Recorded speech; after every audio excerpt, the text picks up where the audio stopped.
Last Sunday, we told you about a WHO report that listed several chemicals as potentially cancer-causing. The weed killer Roundup caused cancer. Is there any sort of response to that? I mean, are we in fact poisoning our crops by using this Roundup Not at all. chemical? Farmers depend on this.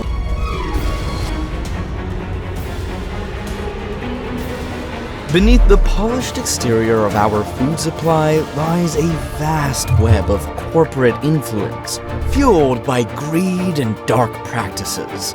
Powerful forces manipulate the seeds that grow our crops and control the science that shapes our understanding of what's safe to consume. One corporation in particular has cast a long shadow over generations since its founding, with a staggering history of over 100,000 lawsuits and an estimated $11 billion in settlements.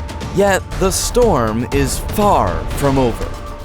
Even after these massive payouts, the company still faces 54,000 active lawsuits, with more being added almost daily. This is the story of Monsanto, the company that poisoned the world.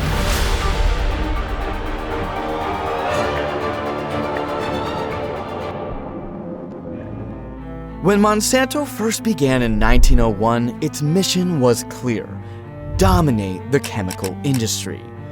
Founded by John Francis Queeny, the company's first product was saccharin, a synthetic sweetener known for its low cost and calorie-free promise. It sounded great in theory, but people began to question where this magical food came from, and the answer was coal tar.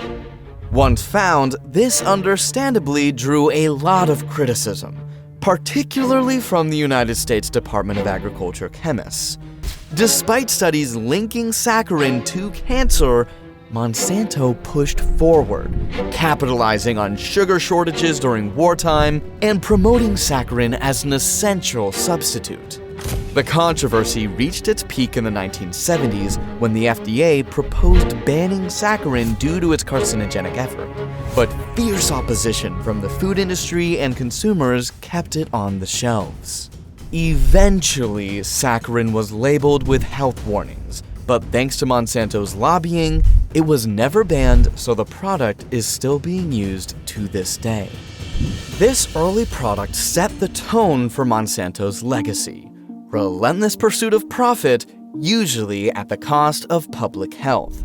Over the next few decades, Monsanto added industrial chemicals like polychlorinated biphenyls, or PCBs, to their product lineup. These substances were used in the manufacturing of building materials and electrical equipment, among other things, owing to their durability and adaptability. But, as with everything concerning Monsanto, there was a hidden evil lurking in the shadows. PCBs have terrible effects on the environment and human health. Research from the 70s connects PCBs to cancer and other major health problems, including reproductive impairment and immune system dysfunctions. Production was finally banned in the United States in 1979 and internationally in 2001. But the damage was done. PCBs had already significantly contaminated the environment and were now a major global health risk. After dealing with two controversial chemicals, one might expect Monsanto to start prioritizing public health. But they had other plans. During the Vietnam War, Monsanto contributed to the creation of Agent Orange, a powerful pesticide the US military used to strip jungles of vegetation and reveal enemy locations.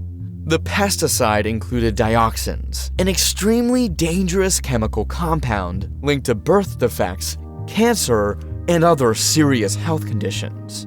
Both locals and American veterans suffered terrible health consequences as a result of the usage of Agent Orange, with some studies estimating between 3 and 6 million people were exposed to the chemical. One thing was clear: Monsanto prioritized profit above everything else. They would carry this harmful culture into their most well-known and deadly product, Roundup, the most widely used weed killer globally, which has been officially banned in 33 countries. Monsanto saw massive success with Roundup, making them a bigwig in the industry of genetically modified organisms, or GMOs. But simply having farmers and gardeners rely on Roundup wasn't enough. Monsanto wanted more control, more dominance in the market. They needed something to boost their sales even further. So what better way to do that than to start selling the seeds those farmers and gardeners sow? These weren't just any seeds. These were patented GMO seeds engineered specifically to resist glyphosate. Because the GMO seeds were resistant to glyphosate, farmers could use Roundup liberally without damaging their crops. But Monsanto wasn't innovating out of the goodness of their heart. As with everything else, there was an agenda here. Selling farmers these patented seeds meant trapping them in a cycle of constant dependency, ensuring Monsanto's products remained a staple in their fields. With every seed planted, the grip of Monsanto's empire tightened, spreading its roots deeper and deeper into the agricultural industry. But here's the catch. Monsanto's seed patents forced farmers to buy new seeds every year instead of saving them like they used to. This kept farmers in an endless cycle of buying seeds and herbicides over and over, increasing their costs and tying them even closer to Monsanto. The aggressive enforcement of Monsanto's seed patents led to several legal battles. Farmers who inadvertently violated patent laws by saving seeds found themselves in court. Monsanto's legal tactics, described as oppressive, painted the company as a giant willing to crush the small farmer to protect its interests. And farmers in India bore the worst of it. During India's Green Revolution in the 1960s, Monsanto made the strategic decision to take advantage, once again, of the country's significant agricultural shortage at the time. At that point, a number of foreign agriculture enterprises joined the market.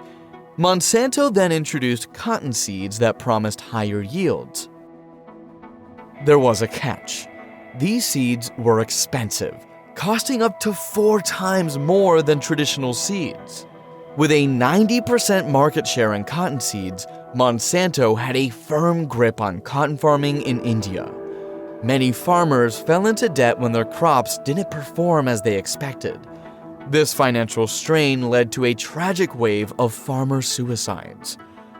From 2009 to 2019, over 270,000 farmers took their lives.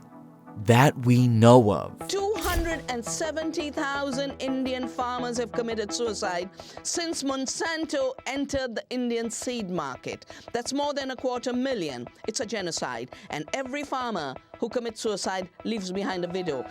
And if farmers weren't taking their own lives, Monsanto was taking it for them. You can go in every village, you will see that hundreds of patients are suffering with cancers. 70 to 80 kids in every village you will find them facing the severe mental retardation and physical handicap. And no matter what you end up suffering with as a result of using and consuming their products, Monsanto kindly has a solution too, with their involvement in pharmaceuticals. Companies that make the GM seeds and make the chemicals are the same companies. And they're also the same companies that make the medicines, which they are not patenting. So you get cancer, there are more profits. For them, it's a win, win, win, win, win. As for nature and people, it's a lose, lose, lose, lose, lose. Soon enough, Monsanto's impact on the environment started to become visible. With the widespread use of their herbicides and genetically modified seeds, it was only a matter of time before Monsanto's actions triggered significant ecological changes. The impact was inevitable, like a ticking time bomb set to disrupt the balance of nature itself. Monsanto's encouragement of monoculture farming, where a single crop is grown over large areas, has led to dramatic environmental impacts. In fact, soil health and fertility have sharply declined, making it harder for the land to recover naturally. Biodiversity has suffered too, with an estimated 75% of plant genetic diversity disappearing over the last century due to industrial agriculture and GMOs. This loss makes ecosystems more vulnerable to pests and diseases, often leading to increased use of pesticides and herbicides, which pollute water sources and harm the environment even further. This chain reaction can lead to a decline in food quality and availability, exposing us to health risks from chemical exposure and reducing the resilience of our agricultural systems. According to studies, glyphosate can linger in the environment and have an impact on aquatic ecosystems and soil health. The usage of glyphosate-resistant crops has resulted in the rise of superweeds that are immune to herbicide, forcing farmers to employ additional chemicals to manage these resistant plants. Secondly, actually, Roundup resistant seeds are not controlling weeds. They have created superweeds.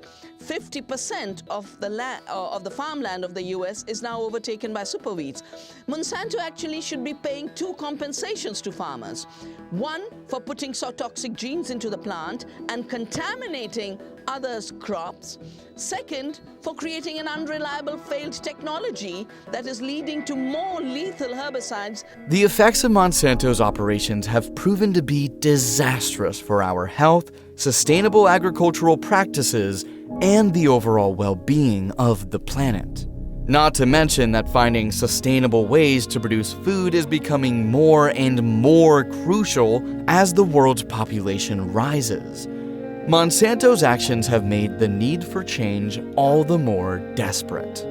Considering the great deal of damage to the environment and humanity, it's frankly amazing nobody has stood up to this company.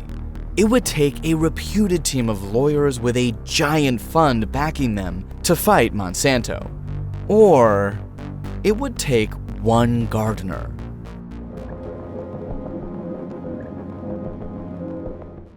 Dwayne Lee Johnson, a school groundskeeper, became the first person to sue Monsanto over claims that Roundup caused his cancer, and the glyphosate controversy erupted onto the global stage. Lee, who regularly used Roundup in his work, recalled two incidents where he was accidentally soaked with the herbicide.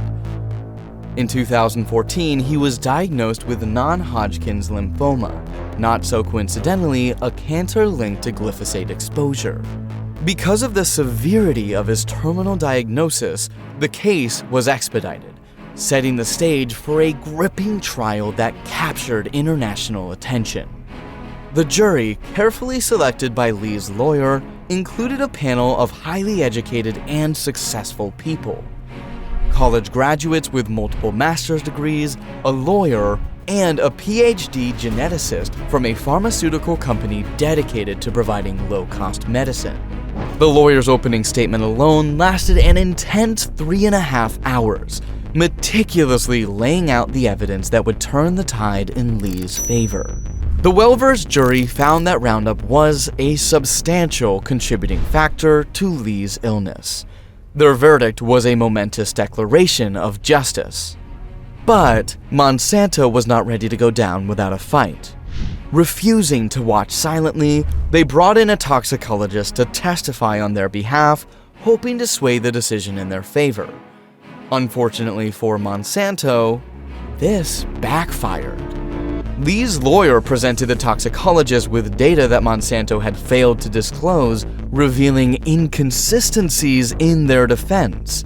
In a dramatic twist, the toxicologist admitted he was wrong and turned against Monsanto himself, delivering a powerful and pivotal testimony that shook the courtroom. I showed him some of the data that he hadn't been shown. And at the end of it, I said, I just showed you all this data. You'd agree with me then that you're wrong. And he went, yeah, I am. He admitted it in front of the jury. This unexpected reversal was a key moment in the trial, highlighting the lengths Monsanto went to in order to protect its interests and the undeniable strength of the truth when finally brought to light. The jury awarded Lee $289 million in damages, sending a strong message to Monsanto about its negligence and public deceit. This landmark verdict highlighted the potential dangers of Roundup and set a powerful precedent for over 800 similar cases waiting in court. In 2015, the International Agency for Research on Cancer, IARC, part of the World Health Organization, classified glyphosate as probably carcinogenic to humans, particularly for non-Hodgkin lymphoma. This sparked a global debate over glyphosate's safety, with Monsanto fiercely defending its product. But Lee's story exposed a darker reality of Roundup. His lawyers argued that it wasn't just glyphosate at fault, but the combination of chemicals in Roundup that created a synergistic effect, increasing the product's carcinogenic potential.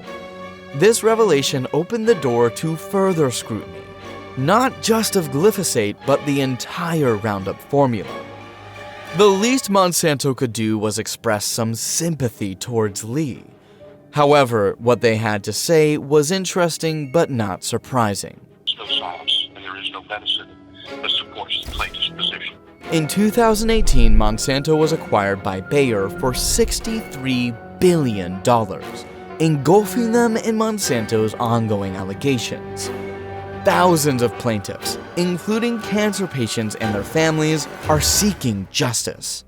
Bayer has set aside billions for settlements, yet the battle is far from over. As of August 2024, there are 4,311 Roundup cancer lawsuits still pending in the California Roundup MDL. The mounting evidence and growing number of lawsuits are putting enormous pressure on Bayer to reassess its stance on Roundup as the world watches closely.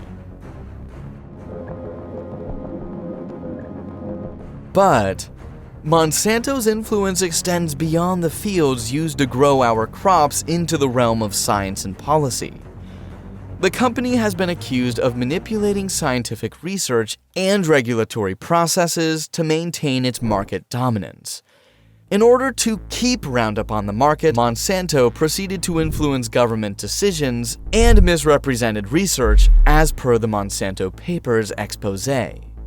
These documents, uncovered during court cases, show that Monsanto didn't just defend their herbicide, they manipulated the very science behind it.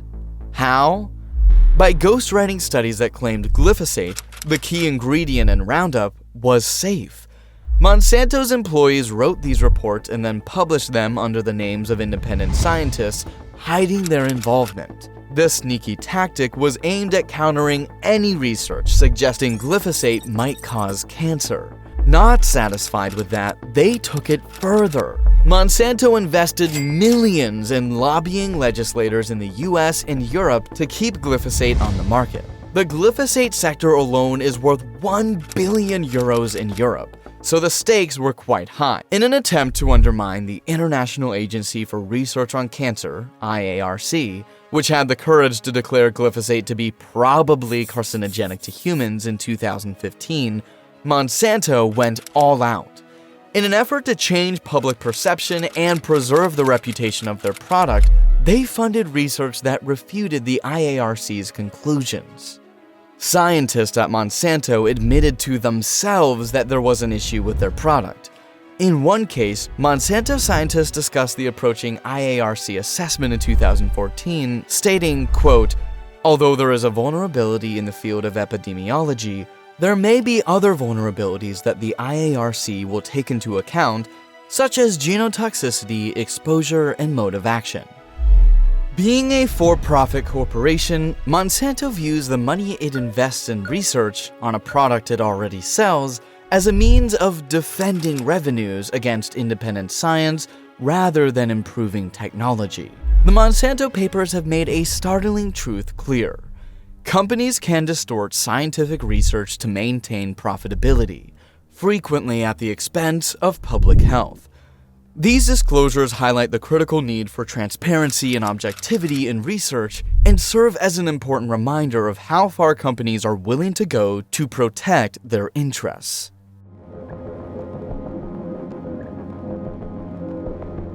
You might hope that after causing environmental disasters, manipulating scientific research, and facing countless lawsuits, a company like Monsanto would finally be shut down. But just like Coca-Cola and Johnson & Johnson, these companies often sidestep the protective laws meant to hold them accountable for their actions.